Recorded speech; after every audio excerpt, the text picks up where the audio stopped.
నమో వాక్కమలాంబికేశ్వరేభ్యో నమః. శ్రీ గణేశ శారదా గురుభ్యో నమః. అఖిలాండకోటి బ్రహ్మాండ నాయకుడు, ఆది మధ్యాంతరహితుడు అయినటువంటి ఆ పరంధాముని దివ్య పాదపద్మములకు శిరస్సు తాటించి సాష్టాంగ దండ ప్రణామములు సమర్పిస్తూ భగవద్ బంధువులందరికీ కూడా హృదయపూర్వక నమస్సుమాంజలులు. మీ అందరికీ షణ్ముఖ శ్రీరాఘవ భక్తి ఛానల్కి స్వాగతం, సుస్వాగతం. నేను సూరిబాబు కందాళ. ఈరోజు విష్ణు సహస్రనామ గాథావళిలో 47వ నామం ఓం హృషీకేశాయ నమః అన్న నామానికి రచయిత శ్రీ విఎస్ కరుణాకరన్ గారు పంచేంద్రియాల నియంత అని నామకరణం చేశారు. మరి ఆ కథలోకి ప్రవేశిస్తున్నానండి. దేవాసురులు క్షీరసాగర మథనాన్ని ఆరంభించినప్పుడు తొలుత భయంకరమైన హాలాహలం ఉద్భవించిందని మనందరికీ విదితమే కదా.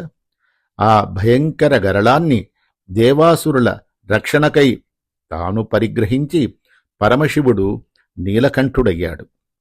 అక్కడ పర్యవేష్టించి ఉన్న మునులందరూ విస్మయపోయారు. ఇంతటి కాలకూట విషాన్ని పానం చేసిన పరమశివుడు ఏ ఆపదకు లోను కాకుండా ఎలా ఉన్నాడా అని.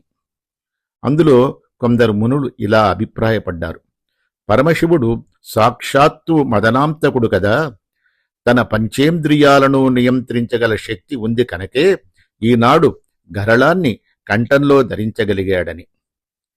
తీవ్రమైన తపస్సులో పరమేశ్వరుడు మునిగి ఉన్నప్పుడు ఆయనను భర్తగా పొందాలని అకుంఠిత దీక్షతో సేవ చేస్తుంది పార్వతి.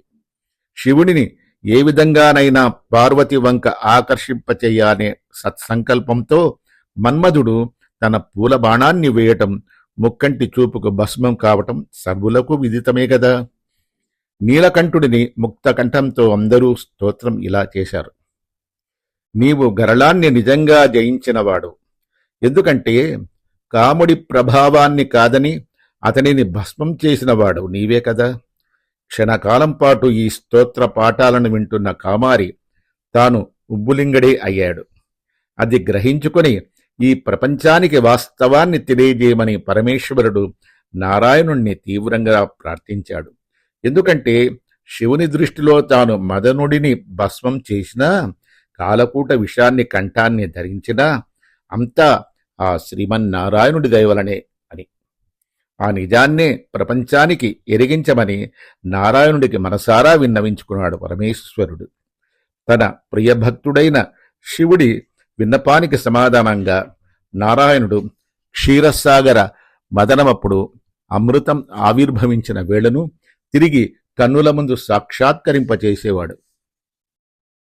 33 కోట్ల మంది సురులు, 66 కోట్ల మంది అసురులు, అంతవరకు క్రమశిక్షణలో ఉన్నవారందరూ అమృతం ఆవిర్భవించగానే తమకంటే తమకని ఒకరినొకరు తోసుకుంటూ ధన్వంతరి నుంచి అమృతాన్ని గ్రహించాలని ఆరాటపడ్డారు. ఈ కోలాహలంలో తమ రాక్షస బలంతో అసురులు దేవతల నుండి అమృత భాండాన్ని చేజించుకున్నారు. నిరాశ నిస్పృహలకు లోనైన దేవతలు నిస్సహాయులై ఎప్పటిలాగే ఆ శ్రీమన్నారాయణుని పాదాలనే శరణు వేడారు. దేవతలను పరిరక్షించే నిమిత్తమై శ్రీమన్నారాయణుడు అందమైన మోహిని అవతారాన్ని ధరించి రక్కసుల ముందు నిలిచి కనువిందు చేశాడు. ఆ భువనైక సుందరి అందానికి పరవశులైన అసురులు దాసోహం అని, ఆమె ఏం చెబితే అది అక్షరాలా చేయడానికి సిద్ధపడ్డారు. రాక్షసుల వద్ద నుండి అమృత భాండాన్ని వయ్యారాలు ఒలకబోస్తూ మోహిని తీసుకొని వారికి ఈ విధంగా చెప్పింది. ఈ అమృతాన్ని మీకు నేను పంచుతాను. అడుగున ఉండే చిక్కటి భాగానికే ప్రభావం హెచ్చుగా ఉంటుంది. అందుకే మీరు కాస్త సహనాన్ని వహించాలి. పైపైన ఉండే పల్చటి భాగాన్ని ఆ దేవతలకు ఇచ్చేసి అసలు సిసలైన చిక్కటి అమృతాన్ని మీకు అందిస్తాను, సరేనా అంది. ఇలా తన హావభావ రూప విలాసాలతో దానవులను ఊరిస్తూ దేవాసురులనిద్దరినీ మోహిని చక్కగా వేర్వేరు పంక్తుల్లో కూర్చోబెట్టింది. తన భువన మోహనాకార రూపంతో అందరినీ శ్రీమన్నారాయణుడు పరవశింపజేస్తూ దేవతలకు మాత్రమే అమృతాన్ని అందింపచేశాడాయన. అమృతాన్ని గ్రోలి దేవతలు బలోపేతులయ్యారు. ఈ మోహిని వేరెవరో కాదు, సాక్షాత్తు శ్రీమన్నారాయణుడే అని, ఆయన ఎప్పటిలా దేవతల పట్ల పక్షపాతం చూపి అమృతాన్ని వారికే పంచాడని రాక్షసులు గ్రహించుకునేసరికే సమయం మించిపోయింది. ఆ పైన దేవతలు చాలా సులభంగా రాక్షసులను మట్టుబెట్టగలిగారు. అయితే ఈ పరమ అద్భుతమైన మోహిని అవతార ఘట్టాన్ని పరమశివుడు చూడలేదు.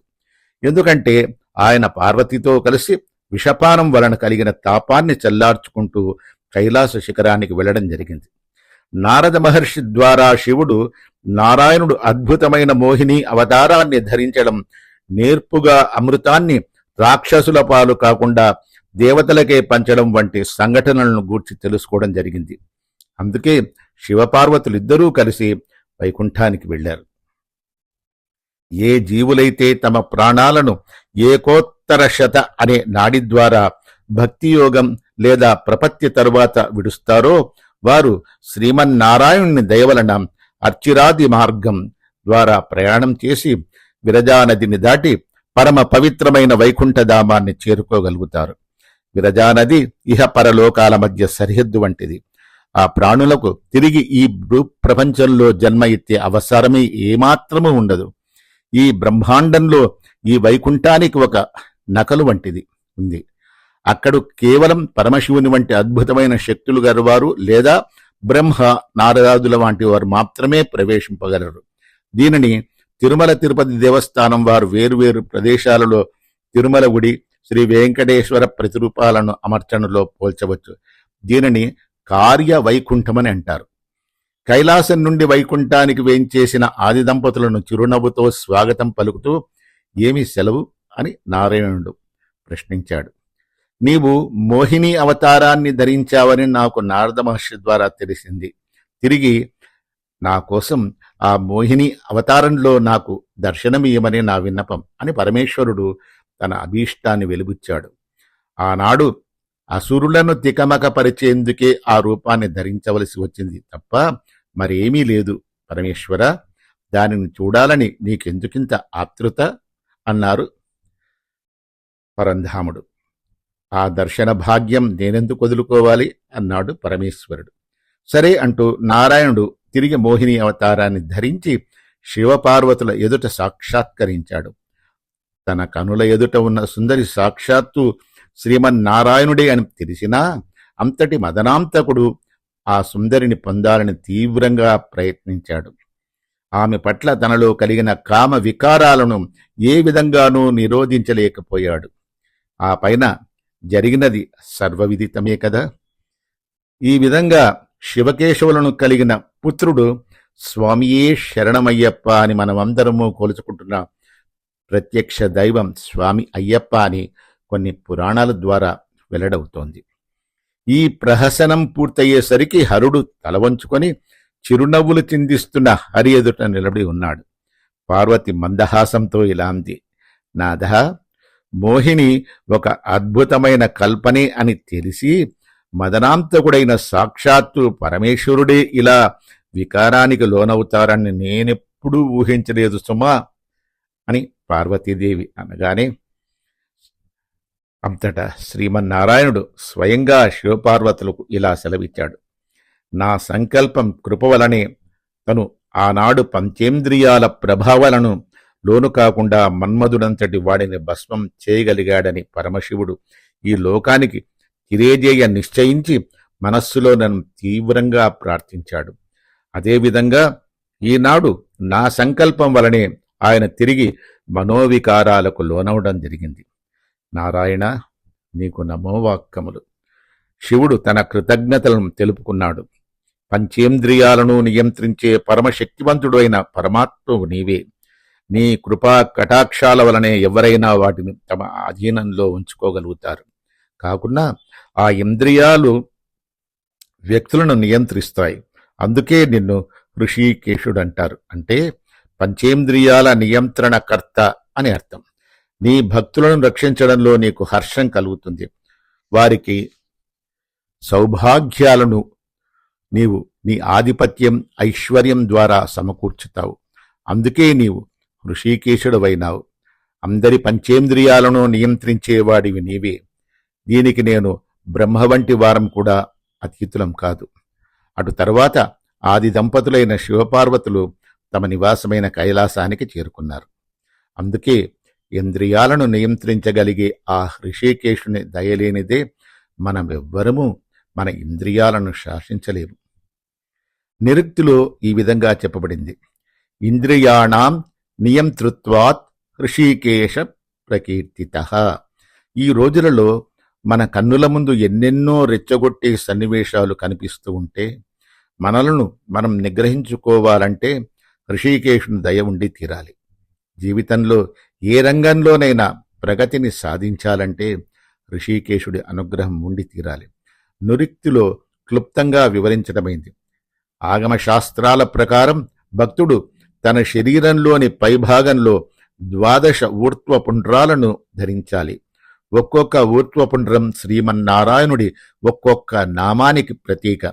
ఈ పుండ్రాలను కూడా నామాలనే వ్యవహరిస్తాము. ఒక్కొక్క భాగంలో ఒక్కొక్క నామాన్ని దిద్దుకుంటూ నారాయణుడి ఒక్కొక్క నామాన్ని ఉచ్చరిస్తూ ఆ భాగాన్ని రక్షించమని ప్రార్థించడం జరుగుతుంది.